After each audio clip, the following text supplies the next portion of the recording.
Hello everyone. In this lecture, we are going to take a look at Bhaṭṭ Lollaṭa. Lollaṭa is a Kashmiri scholar and a mimāmsaka philosopher. The general conception about the time of Bhaṭṭ Lollaṭa is that he lived later than Utpada, since Abhinavagupta's Abhinava Bharati clearly states that Lollaṭa opposed the views of Utpada on Rasa theory. So, we can undoubtedly place him later than 800 CE. Since Lollaṭa is the direct object of critique by Sri Shanguga, whom we can reasonably place around 850 CE, putting Bhaṭṭ Lollaṭa early in the first half of the 9th century would make sense of all our data. One of the major impediments that a scholar who is interested in understanding the intellectual history of Rasa is the sheer absence of many texts that are irrecoverably lost. One such text that is lost forever is Bhaṭṭ Lollaṭa's commentary on Bharata's Natyashastra. Today, we know about the theory of Bhaṭṭ Lollaṭa primarily through three sources, namely Abhinavagupta's commentary on Ānandavardhana's Dhvanyaloka and Bharata's Natyashastra, and Mammada's Kavya Prakasha. Before Utpada, Bhāmaha had also written a commentary on Bharata's Natyashastra, but that too is unfortunately lost. Bhaṭṭ Lollaṭa marks an important position in the intellectual history of Rasa as one of the oldest commentators on Bharata's Natyashastra. Pollock in his Rasa Reader highlights the importance of Bhaṭṭ Lollaṭa in the intellectual history of Rasa through the following words. Pollock says, "With Bhaṭṭ Lollaṭa we can perceive the true commencement of the extraordinarily intense investigation into literary emotion that would make the next 3 centuries in India the most fertile in the history of aesthetics anywhere before European modernity. This commencement was no doubt the result of a rediscovery of, or at least re-engagement with, Bharata's treatise on drama in Kashmir in the early 9th century, a work that raised in a productive way as many questions about Rasa as it answered." Bhaṭṭ Lollaṭa in general conforms to the view of Bharata about Rasa propounded in Natyashastra. According to Lollaṭa, Rasa is produced by the conjunction of Vibhava, Anubhava and Vyabhichari bhavas in conjunction with the Sthayi bhavas. For him, the cause of Rasa is Vibhavas. They stimulate the stable emotions or Sthayi bhavas dormant in the character. Once the Sthayi bhava in the character is aroused by the Vibhavas, the Vyabhichari bhavas or transitory mental states further accentuate and nourish Sthayi bhavas. The impact of experiencing these transitory emotions will certainly be manifest through certain physical reactions on the part of the characters called Anubhavas. The Anubhavas function as the means of knowledge about the Sthayi bhavas in the character.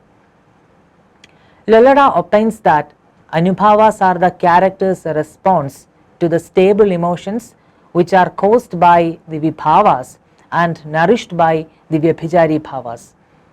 Lollaṭa holds that if not properly strengthened by aesthetic elements, stable emotions cannot be transformed into aesthetic emotions. Lollaṭa also reminds us that a Vyabhichari bhava or transitory emotion, although it's a mental state, cannot develop into rasas.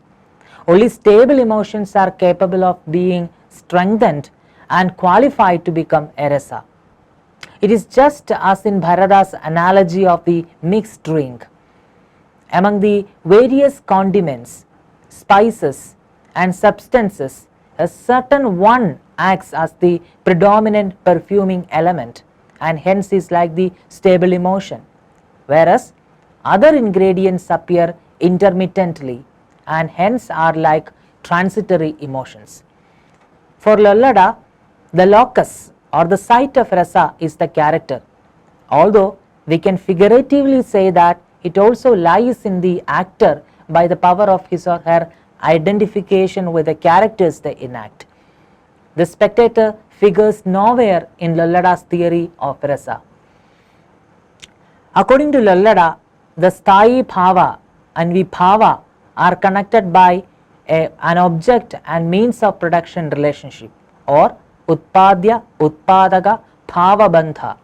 In other words, the vibhavas function as the means of production for the object called sthayi bhava. The relation between sthayi bhava and anubhava are connected by a relation of object and means of knowledge, or gamya gamaga bhava bandha. That is to say, the anubhavas function as the means of knowledge to understand the object called sthayi bhavas which exist in the character. Finally, the relationship between the sthayi bhava and vyabhijari bhava is a relation of object and means of enhancement, or poshya poshaka bhava bandha. That is to say, the vyabhijari bhavas enhance and strengthen the object called sthayi bhavas to become rasas. Lollaṭa believed that rasa inheres originally in the character as readily available product. So, his theory is known as Utpattivada and is more or less consonant with that of Bharadas. Its focus was on the intensified state of the sthayi bhava in the character or the actor, but it could not explain how this was transferred to the spectator who experienced rasa. Bhaṭṭ Lollaṭa's theory failed to explain this. Lollaṭa also makes some observations about the number of rasas.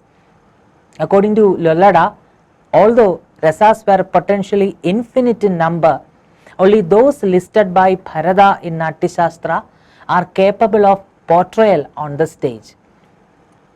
Before we wind up this class, let's discuss all the major points that we discussed in this class once again. We saw that Lollaṭa considers rasa as the sthayi bhava intensified.